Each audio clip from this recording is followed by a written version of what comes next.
नमस्कार बच्चों। कक्षा 6 के बच्चे मेरे साथ आज पाठ 8 पढ़ेंगे। पाठ 8 भारत की एकता। बच्चों, पाठ पढ़ने से पहले मैं आप लोगों को एक बार फिर याद दिलाऊंगी कि आप लोगों को इस महामारी के चलते घर में ही रहना है, घर पर रहकर ही अपनी पढ़ाई करनी है और सुरक्षित रहना है।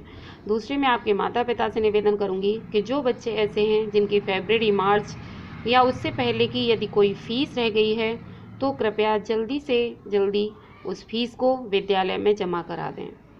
चलिए शुरू करते हैं हम अपना पाठ 8 भारत की एकता, कक्षा 6 के बच्चों के लिए। इस पाठ में लेखक ने भारत की अनेकता में एकता का सुंदर चित्रण किया है।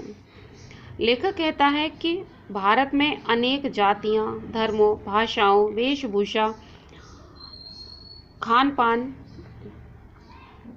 रीति रिवाज और रहन सहन वाले लोग रहते हैं। लेखक यहाँ पर कहता है कि भारत में बहुत सारे धर्मों के लोग रहते हैं, विभिन्न जातियों के लोग रहते हैं, सबका अलग अलग वेशभूषा है, सबका खान पान अलग है, सबका रहन सहन का तरीका अलग है। इतनी विभिन्नता होते हुए भी उनमें मेल जोल एवं बंधुत्व का भाव है।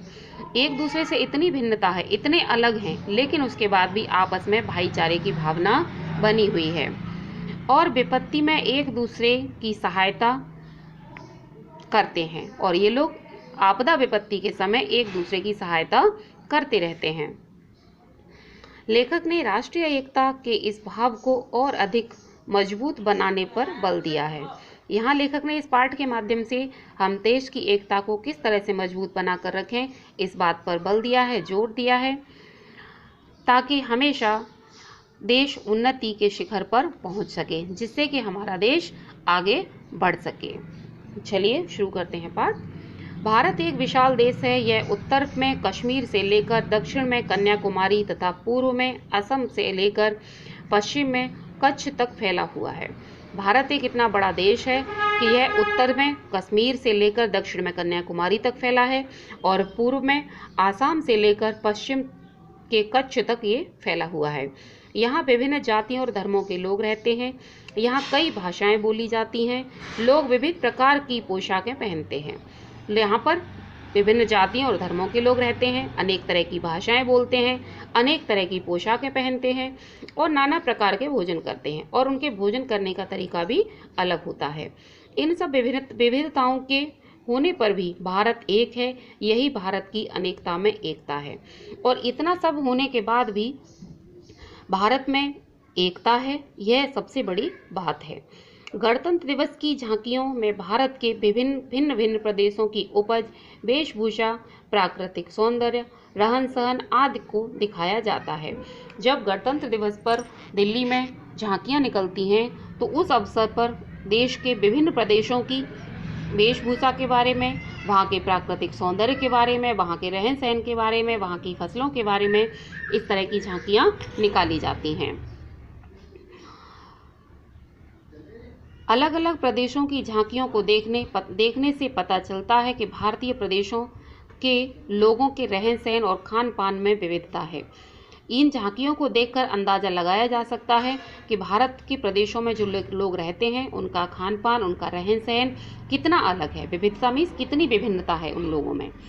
यही विविधता भारत के लोगों में नवीनता और नवजीवनता प्रदान करती है और यही जो विभिन्नता उनमें आपस में है, यही उन लोगों के नवजीवन प्रदान करती है, एक नया जीवन देती है। प्रत्येक प्रदेश के लोग वहाँ की जलवायु और भौगोलिक स्थिति के अनुसार अपनी प्रिय वस्तु को अपनाते हैं। यहाँ किसी प्रकार के बंधन की आवश्यकता नहीं है, अर्थात जिस प्रदेश में लोग रहते हैं वहाँ की भौगोलिक स्थिति के आधार पर वहाँ की जो वस्तुएं होती हैं वो उनको अपना लेते हैं और इसमें कोई कैसा भी बंधन उनके लिए नहीं होता। आधुनिक युग विज्ञान का युग है। विज्ञान की सहायता से भारत की एकता में बाधक पर्वत और नदियों पर विजय प्राप्त की जा चुकी है। आधुनिक युग में, क्योंकि ये वैज्ञानिक युग है और इस युग में पर्वतों पर, नदियों पर इनकी सहायता से बहुत अधिक विजय प्राप्त की जा चुकी है। विजय प्राप्त कर ली है देश ने, किससे? विज्ञान की सहायता से। सड़कों और रेलवे लाइनों का जाल बिछ चुका है।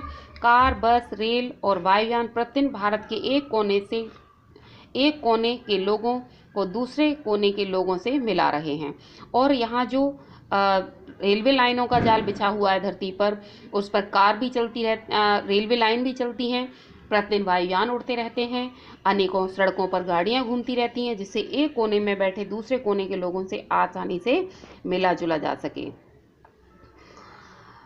अब यदि भारत के किसी प्रदेश अथवा कोने में अकाल, भूकंप, बाढ़ आदि प्राकृतिक प्रकोप आते हैं, प्रकोप मीन्स आपदाएं, यदि देश में बाढ़, भूकंप, अकाल या ऐसी कोई अगर प्राकृतिक आपदा आती है तो भारत के दूसरे कोने अथवा प्रदेशों से तुरंत सहायता पहुंचाई जाती है। तो दूसरे प्रदेशों के लोग उस प्रदेश को, आपदा पीड़ित प्रदेश को तुरंत राहत पहुंचाने में सहायता करते हैं, मदद करते हैं। सब भारतवासी एक होकर विपत्ति का डटकर मुकाबला करते हैं। विपत्ति का मीन्स मुसीबतों का। जितने भी भारतवासी हैं सभी मिलकर मुसीबतों का एक साथ मुकाबला करते हैं। ऐसे समय पर राहत कोष पीड़ित को हर सुविधा प्रदान करते हैं। ऐसे समय पर देश का जो राहत कोष है, जिसमें पीड़ितों के लिए दिया जाने वाला धन इकट्ठा होता रहता है, उससे देश के लोगों को सहायता मिल जाती है।